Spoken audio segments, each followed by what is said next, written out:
لکھنؤ کے بازار میں کسی درزی کی ایک چھوٹی سی دکان تھی۔ وہ درزی بہت ہی غریب تھا۔ اس کی ایک عادت تھی، جب بھی کسی کی میت ہوتی اور جنازہ پڑھنے کے لیے اعلان کیا جاتا، وہ اسی وقت دکان بند کر کے نماز جنازہ ادا کرنے چلا جاتا۔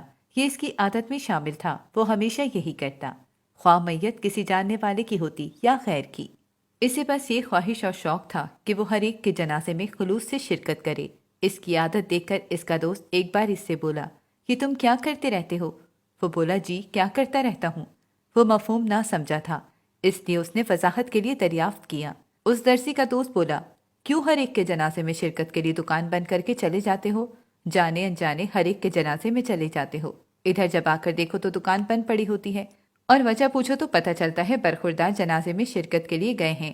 اگر یہی ہوتا گیا تو میں لکھ کر دے رہا ہوں تمہارا کاروبار بند ہو جائے گا۔ یہ سن کر وہ درزی مسکرا کر بولا، میں نے علماء سے سنا ہے کہ جب کوئی آدمی کسی کے جنازے پر جاتا ہے تو کل کو اس کے جنازے میں بھی لوگوں کا ہجوم ہوگا۔ تم تو میری حالت سے واقف ہونا، میں ایک غریب آدمی ہوں اور نہ ہی یہاں زیادہ لوگوں کی مجھ سے واقفیت ہے۔ اب جب میں مروں گا تو کون میرے جنازے میں شامل ہوگا؟ مجھے تو کوئی جانتا بھی نہیں ہے، اور شاید میری موت کی خبر بھی کسی کو نہ ملے۔ اس لیے ایک تو مسلمان کا حق سمجھ کر پڑھتا ہوں کہ نماز جنازہ پڑھنے کا بھی اللہ نے ثواب رکھا ہے، اور دوسرا یہ کہ اگر آج میں کسی کے جنازے میں جاؤں گا تو شاید کل کو مجھے بھی کوئی کاندھا دینے والا مل جائے گا، اور شاید میرے جنازے میں بھی لوگوں کا ہجوم ہو۔ اس بات پہ اس درزی کا یقین بہت پختہ تھا۔ وقت تیزی سے گزرتا گیا۔ قدرت کے کھیل بھی نرالے ہیں، اب یہاں اللہ کی شان دیکھیں۔ 1902 میں مولانا عبدالحاجی لکھنوی صاحب کا انتقال ہوا۔ ریڈیو کے ذریعے ان کی وفات کی خبر پہنچی اور اخبارات کے ذریعے جنازے کی اطلاع دی گئی۔ جنازے کے وقت لاکھوں کا مجمع تھا، دور دور سے مولانا، مفتی اور اولیاء ان کے جنازے کے لیے حاضر ہوئے تھے۔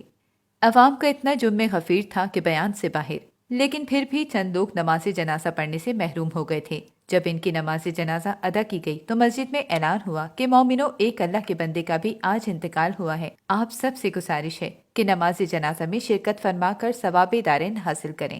یہ سن کر جاتے ہوئے لوگ رک گئے اور اس کی نماز جنازہ میں شریک ہوئے۔ جتنا بڑا مجمع آیا تھا ان سب نے یہ دوسری نماز جنازہ بھی پڑھی۔ مولانا لکھنوی کے جنازے میں آئے ہوئے بڑے بڑے مولوی، اللہ والے اور علماء کرام نے دوسرے جنازے میں بھی شرکت کی، اور جو لوگ مولوی صاحب کی نماز جنازہ سے محروم ہوئے تھے انہوں نے اس نماز جنازہ میں شرکت کی تھی۔ دوستو، آپ کو بتاتے چلیں، یہ دوسرا جنازہ کس کا تھا؟ یہ دوسرا جنازہ اسی درزی کا تھا جو جانے انجانے لوگوں کے انتقال کی خبر سن کر دکان بند کر دیتا تھا اور نماز جنازہ میں شرکت کرتا تھا۔ معزز سامعین، اس غریب درزی کا جنازہ تو مولانا کے جنازے سے بھی بڑھ کر نکلا۔ اللہ نے اس درزی کی بات پوری کر کے اس کی لاج رکھی۔